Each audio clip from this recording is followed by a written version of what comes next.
Na ni kweli kwamba Lina kifo chake kimesababishwa na kushambuliwa na kisu. Lakini aliyofanya tukio hilo ni mdogo wake wa kuzaliwa. Hakukuwa na ugomvi wowote. Kifo cha mfanyabiashara bora wa viatu Kariakoo Lina, ambaye anadaiwa kufariki kwa kuchomwa kisu na mdogo wake, na taarifa hizi zilianza kusambaa jana mapema zikidai kulikotokea ugomvi kati ya mdogo wake huyu ambaye amemchoma Lina na binti mwingine ambaye anakaa nyumbani hapo. Baada ya ugomvi huo kutokea, Lina alitoka na yeye akachomwa kama alikuwa anawagombelezea ili asigombane, lakini familia imesema hakukuwa na kitu kama hicho. Na ni kweli kwamba Lina kifo chake kimesababishwa na kushambuliwa na kisu, na alishambuliwa na mdogo wake ambaye alikuwa anaishi naye hapa wa kiume, na sisi tulisikia kwa sababu mimi siishi hapa, na mimi taarifa nimezipata kama hivyo ambavyo nimesikia, lakini aliyofanya tukio hilo ni mdogo wake wa kuzaliwa ndio alifanya tukio hilo.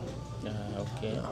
Sio kama vile ilivyokuwa naeleza. Sio hivyo. Na Lina ni mtoto wa kwanza kwenye familia hii ya wako watoto 8 na Lina ndio wa kwanza, wa kike 5 na wa kiume 3. Ndio. Okay. Kwa upotofu ni kwamba ni yeye na dada yake na kulikuwa hamna ugomvi. Yeye na dada yake na kulikuwa hakuna ugomvi. Alikuwa anaishi hapa na dada yake muda mrefu, na hakuwa peke yake. Lina anaishi na wadogo zake, alikuwa anaishi na wadogo zake wawili hapa, Lightness na Meshak ndio aliofanya hilo tukio, na Lightness wakati tukio linafanyika alikuwa hapa. Kwa hiyo ametudhibitishia, ametuambia kulikuwa hakuna ugomvi. Ni ameshangaa ambacho kilitokea. Na ratiba ya leo ni kwamba mwili utafika hapa majira saa 11:30 na utalala hapa nyumbani kwake, na kesho asubuhi ratiba zingine zitaanzia hapa. Na leo actually kutakuwa na mkesha hapa wa marafiki zake. Nafahamu Lina alikuwa ni mtu wa namna gani, kwa hiyo kutakuwa na mkesha hapa na taratibu zingine zitaanzia kesho hapa, na baadaye kuelekea kanisani ambako Lina ndio alikuwa anasali. Ndio. Mtaa wa Kisiwani, kanisa la Kiinjili la Kilutheri Tanzania. Na mazishi yatafanyika hapa Dar es Salaam. Baada ya ibada tutaelekea makaburi ambayo hayako mbali na hapo kanisani, mtaa wa Kisiwani. Ndio. Kwa hiyo nilizipata hizo taarifa na mjumbe wa shina ndo alinipa zile taarifa, lakini nikamwomba yeye awepo pale kwenye eneo la tukio, na alikuwepo na taratibu nyingine zilifuatwa, na nikamuuliza akaniambia mhusika amepatikana, alikuwepo hapo. Kwa hiyo maaskari walipokuja wakachukua mwili na wakachukua na mhusika wa lile tukio. Kwanza mimi tulikuwa naona naye, alikuwa sina mazoea naye sana, lakini ndio kuzoeana naye tulichukua naye tuzo huyu za Kariakoo zile. Yeye alichukua mfanyabiashara, mimi nilichukua ya winga bora. Yule alichukua mfanyabiashara bora. Mfanyabiashara bora wa viatu. Pale ndio nilijiona naye, na bahati nzuri tulipata nafasi ya kwenda bungeni. Tulienda naye bungeni. Yeye pamoja na ana boyfriend wake amemwona sana sasa hivi. Tulikuwa nao pamoja, na bahati nzuri na zaidi sema mambo nilifikia Dodoma, nilifikia nao wa jamaa. Kwa siku nitoka nao nikanywa nao, ndio wakanitambulisha kama mke wake, hadi watambulishana. Kwa tukawa kama familia, na hadi anafariki tuliambiwa kwenye group, sababu tuna group letu na watu wa Kariakoo. Tuna group.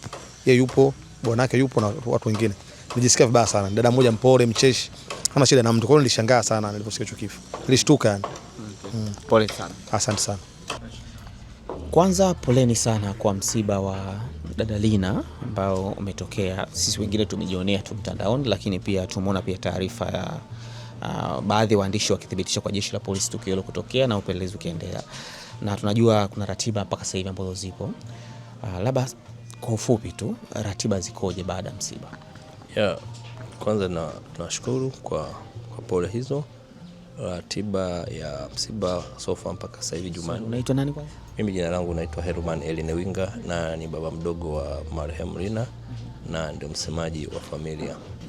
Na ratiba ya leo ni kwamba mwili utafika hapa majira saa 11:30 na utalala hapa nyumbani kwake, na kesho asubuhi ratiba zingine zitaanzia hapa. Na leo actually kutakuwa na mkesha hapa wa marafiki zake. Nafahamu Lina alikuwa ni mtu wa namna gani, kwa hiyo kuwa na mkesha hapa na taratibu zingine zitaanzia kesho hapa na baadaye kuelekea kanisani ambako Lina ndio kuwa na sali.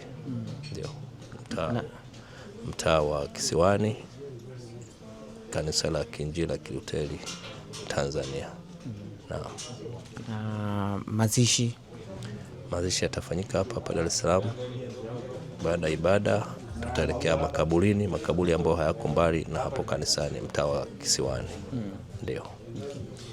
Nilikuwa nasikia pale kuna upotofu wa taarifa huko, nyingi zimekuwa ni upotofu. Ni kipi hakiko sahihi kuhusiana na yale ambayo yanaelezwa mtandaoni kwamba marehemu alipigwa kisu kutoka ugomvi? Kipi sahihi na kipi sio sahihi? Ni kweli, na mimi nimeziona taarifa na nimezisoma, na ni kweli kwamba Lina kifo chake kimesababishwa na kushambuliwa na kisu, na alishambuliwa na mdogo wake ambaye alikuwa anaishi naye hapa wa kiume, na sisi tulisikia, kwa sababu mimi siishi hapa na mimi taarifa nimezipata kama hivyo ambavyo nimesikia, lakini aliyofanya tukio hilo ni mdogo wake wa kuzaliwa, ndio alifanya tukio hilo. Okay. Sio kama vile ilivyokuwa naeleza. Sio hivyo. Na Lina ni mtoto wa kwanza kwenye familia hii ya wako watoto 8 na Lina ndio wa kwanza, wa kike 5 na wa kiume 3. Ndio. Okay.